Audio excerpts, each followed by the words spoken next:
Trequon Fegans, his rankings according to 247, very impressive. 11th rated cornerback in the country according to the composite, 85th rated player overall, 5th rated player in the state of Alabama, had committed to the University of Miami, has decommitted here in the last 24 hours. Yep. We all saw that one coming, Mark. There was a lot of what I had to tell people is you can't get mad at the young man. Oh, when you make a commitment, there's an accountability. You ride with that team no matter what. No. When you're discussing the top echelon of college football and the top echelon of recruiting, the lifeblood, these young men are trusting their futures to you to help get them to the NFL. We're not talking about a 3-star who needs all the development in the world to ever see Sundays. You're talking about someone who has offers from all the big-time schools, can go to some of those big-time institutions, can go and truly be a part of a 10-win, 11-win, 12-win, 12-win program, win a couple natties in SEC championship games, whether that be at Alabama, at Auburn, at Georgia, at LSU. He can go up north to Ohio State. He can go over to USC. He can go wherever. Oregon, that are building really nice programs and roll with what's happening there, but more importantly, be developed and have someone tap into his natural talents and add something that he doesn't already have naturally. Maybe be able to help grow his football IQ, help him to be able to read routes based on formations. Those little things that they need to be able to grow to play on Sundays and change their families' lives. What we're doing at Miami right now isn't any of those things. And we can't, you have the ability to be mad at anyone for not wanting to come here. But if you're that good, why?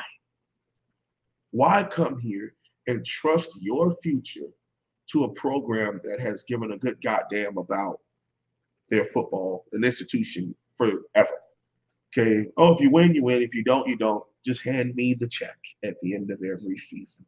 That's what we care about. And I can't get mad at him. You know, our QB right now, Ja'Cory Brown, there's a lot of rumors around that. And people thinking that he's going to, he made a tweet out today speaking about accountability. And if there's no accountability from the head coach down to the players, then you don't have a team. Okay, I might have misquoted him somewhere in there, but it's something along those lines of what he was saying. And a lot of us Miami fans are basically like, yeah, he's probably talking about the University of Miami. And what we don't understand as far as media is why fans are mad at these recruits. Okay, why were fans upset with people like Julian Armella, who's a top 5 offensive tackle in the country, said he wanted to wait to see Miami win before he commits? Of course, he can go anywhere in the country. You talk about a guy that can go to Iowa.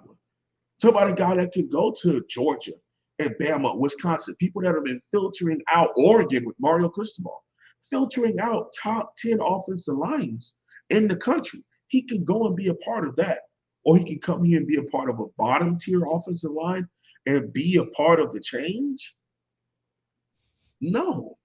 What you want is to make sure that the adults are a part of the change. You shouldn't have grown men begging 18-year-olds to come and help save their jobs. That's not what this gig is about. Coaching is about being able to help the young men grow. They come to you as kids. You help them grow to be young men. And if they're going to be good football players, hey, God bless. We want that. We want you to be a great football player. We want you to be a better young man.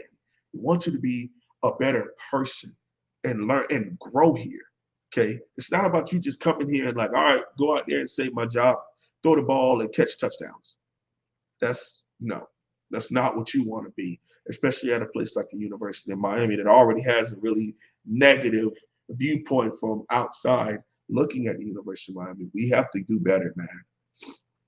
We have to do better. So I tell you what, I understand why he decommitted, and I understand why guys like Shamar Stewart and guys like Julian Armella, who were public about this, we want to see Miami win before we commit, and dedicate our next 3 to 4 years, because that's not a 4 to 5 year young man.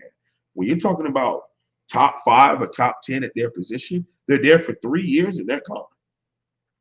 Okay. And it's your job to develop them to be that great, because they're going to walk in as the best offensive lineman on the team. Are they going to leave as the best offensive lineman coming out of ACC? Or did they always just be the best offensive lineman at Miami and they're going in the 4th or the 5th round because they had no one there to push them, no one there to develop them, no one there to help them grow? So I for one, am not upset with these young men. I am not. And I wonder what is going to serve recruiting stability better with a number of these. What we now have is a list of 8 hard commits for the 2022 class, and we've got a coaching situation that's somewhat unstable because of what the speculation is concerning the future of Manny Diaz and his staff, as some losses are mounting.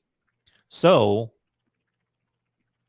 I guess it depends on the particular individual as to whether the more stable situation is to keep the head coach, see if he can turn it around, turn this into a 9-3 season, 8-4 season, or if some recruits would be more impressed and feel more secure with letting Manny Diaz go immediately, and that, okay, they've made the change. I don't have to speculate. I don't have to guess as to whether he's going to be gone at the end of the year. It's done.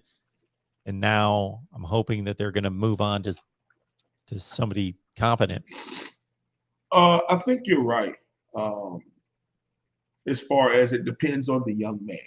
Because we've had a lot of that battle in the Miami Hurricanes fan base where people are like, no, hold on to the staff because we're going to lose the recruits. You're going to lose the recruits anyway.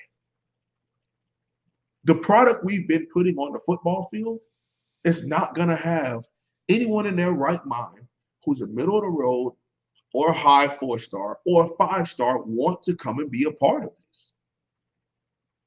Now, if they're thinking emotionally, maybe, which is what Miami has been playing on, because guess what they do? Come make the crib great. Come make the crib great. If you had the right administration and the right staff, of course I would come there and help it grow. But why come and sacrifice mine for nothing? That doesn't make any sense, But again, I don't want to go down that road and repeat all of that all over again. It just, in my opinion, that's why I said pull the plug, pull it. Because what that would show coaches and these high school young men is Miami is serious about pulling the plug and getting this together. They see it's wrong. They can't right this wrong. Let's pull the plug. Let's look somewhere else. Because then what you can do is when you're trying to bring in these people, and in my opinion, the person I want is probably going to be in the Rose Bowl, and you won't be able to get it done until after January 1st because the Rose Bowl is on January 1st. Of course, I'm talking about Mario Cristobal at Oregon. What you could do is try to ask these young men to not make a decision in December and give them an opportunity to bring in a new head coach and give him the chance to earn the opportunity to recruit you from when he takes this job in January to the February signing day.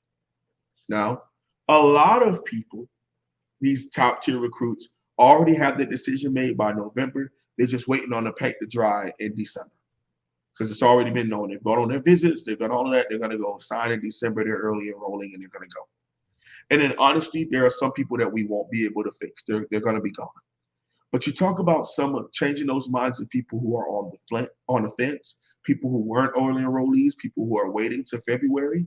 If we're able to go out there and land a marquee coach, which in my opinion comes to a top 3 of Mario Cristobal, Lane Kiffin, or Mark Stoops at Kentucky, those are the top 3. It's usually a kind of a consensus around Miami Hurricanes fans that those are the 3 that we want to go after. I believe that if we were to get a head coach to come in by then, they can, especially someone like Mario. You know, I've talked ad nauseum about Mario Cristobal here in Miami for years. Almost as long as I've had the opportunity to have this slot with you, I've talked about I want Mario Cristobal at Miami because he, number one, can fix something that we haven't had elite or great in a very long time. It's the offensive line. Him and his best friend, Alex Mirabal, who's one of the highest rated recruiters in recent college football on the offensive line. Okay, he's the assistant head coach at Oregon. He's offensive line coach at Oregon. They would come and build offensive line and QB. We already have some nice QBs on the roster. But if you're telling me we're able to go out and recruit and bring in some top tier offensive lines, that would change things on a big scale here at Miami. And almost instantly, man, because if you're telling me we got an elite offensive line, we can get a lot of stuff done on the fronts.